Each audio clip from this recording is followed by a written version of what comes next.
सोचिए, दिल्ली की एक आम शाम, भीड़, रोशनी, शोर, सब कुछ वैसे ही जैसे हर दिन होता है। लेकिन इस भीड़ के बीच एक कार खामोशी से अपनी जगह ढूंढ रही थी। किसी ने शक नहीं किया, किसी ने ध्यान नहीं दिया, पर कुछ ही मिनटों में ये कार इतिहास का सबसे काला पन्ना लिखने वाली थी। 6:52। एक ऐसी आवाज गूंजी जिसने दिल्ली की रगों में दहशत भर दी। एक धमाका इतना तेज कि आसपास की खिड़कियां टूट गईं, गाड़ियां हवा में उछल गईं, लोग भागते हुए चीख रहे थे। धुएं का पहाड़ अंधेरी सड़कों पर फैलने लगा। ये सिर्फ धमाका नहीं था, ये एक संदेश था, एक चेतावनी। जमीन पर बिखरे कांच, खून से रंगी सड़कें, डर से कांपती आवाजें। हर कोई बस एक ही सवाल पूछ रहा था, ये हुआ क्या? एम्बुलेंस की आवाजें पूरे इलाके में गूंज रही थीं। डॉक्टरों के हाथ कांप रहे थे, लेकिन कोशिशें जारी थीं। किसी का बेटा, किसी का पिता, किसी की बहन पल भर में बिछड़ चुके थे। जैसे जैसे धुआं कम हुआ, सच्चाई की परछाइयां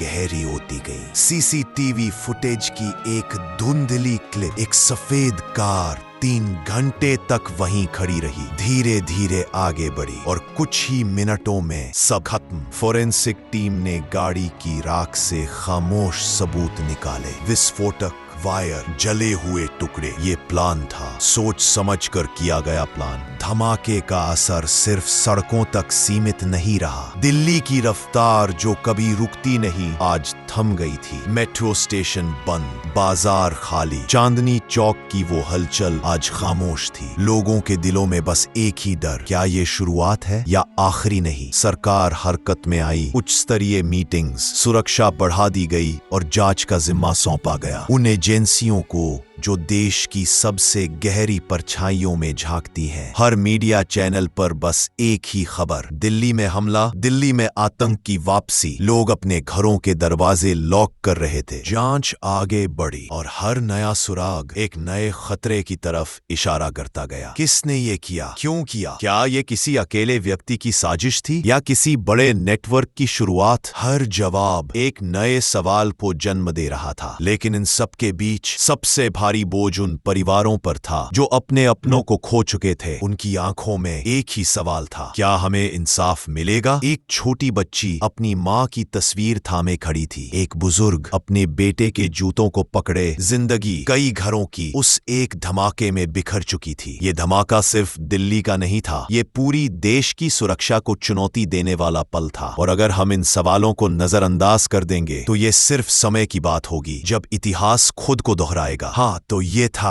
आज का दिल्ली ब्लास्ट के ऊपर 3D एनिमेशन वीडियो। हमने वीडियो में जो कुछ भी कहा है उसके लिए इंटरनेट पर उपलब्ध जानकारी का इस्तेमाल किया है। क्या आप में कभी लाल किला देखा है? कमेंट में बताइए। ऐसे वीडियो बनाने के लिए बहुत समय और बहुत मेहनत लगती है। अगर आप भारतवासी हैं तो वीडियो को लाइक करिए। अगर आप भी ऐतिहासिक या अन्य घटनाओं पर 3D एनिमेशन वीडियो देखने में रुचि रखते हैं तो आप हमारे चैनल डॉक्यू बाय हारिस को सब्सक्राइब कर सकते हैं। जय हिंद।